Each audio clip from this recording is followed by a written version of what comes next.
BJP వ్యతిరేక శక్తులు బీజేపీతో ఉంటూనే వేరేగా మాట్లాడేటటువంటి వ్యవహారం ఏదైతే ఉంటుందో అక్కడే కీలకమైంది. ఇప్పుడు ఒరిస్సాలో బీజేపీ వాళ్ళే బీజేడీతో పొత్తు పెట్టుకుందామన్నారు.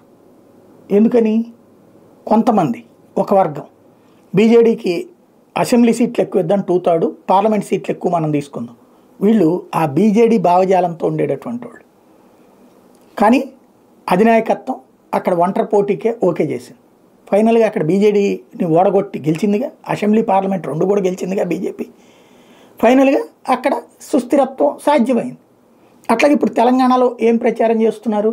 టీడీపీ జనసేనతో కలిసి వెళ్ళాలన్నటువంటిది ఏంటి? వీళ్ళకి బీజేపీ మీద ఏమైనా ప్రేమ ఉందా ఆర్కే గారికి? లేదే. అక్కడ భారతీయ జనతా పార్టీ ఎదగకుండా చేయాలి. ఇట్లాంటిదే బీహార్లో ఒక కుట్ర జరుగుతుంది. దీని వెనకాల మీడియా కూడా ఉంటుంది పాత్ర.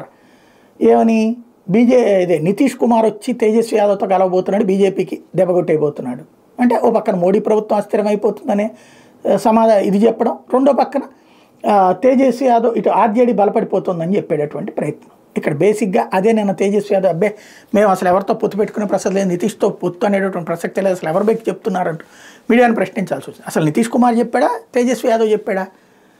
బేసిక్గా ఒకటే, రేపు ఎన్నికల్లో కనుక ఈ ఆర్జేడీ తర్వాత కాంగ్రెస్ కూటమి కనుక ఓ 15-20 స్థానాలు 30-40 స్థానాల తేడాలో ఉండి నితీష్ కుమార్ కనుక ఆ స్థానాలు వస్తే అప్పుడు నితీష్ కుమార్ బార్గెనింగ్ దిగుతాడు, బీజేపీతో బార్గెనింగ్ దిగుతాడు, ముఖ్యమంత్రి పదవి వాళ్ళ నుంచి. కాకపోతే ఇప్పుడు తేజస్వి యాదవ్ ఉన్నాడు కాబట్టి, లాలూ ప్రసాద్ ఉన్నప్పుడు ఇట్లాంటి బార్గెనింగ్ ఓకే, కానీ తేజస్వి యాదవ్ ఉన్న తర్వాత నితీష్ కుమార్ మళ్ళీ అతను ఎదగాలనుకోవట్లేదు.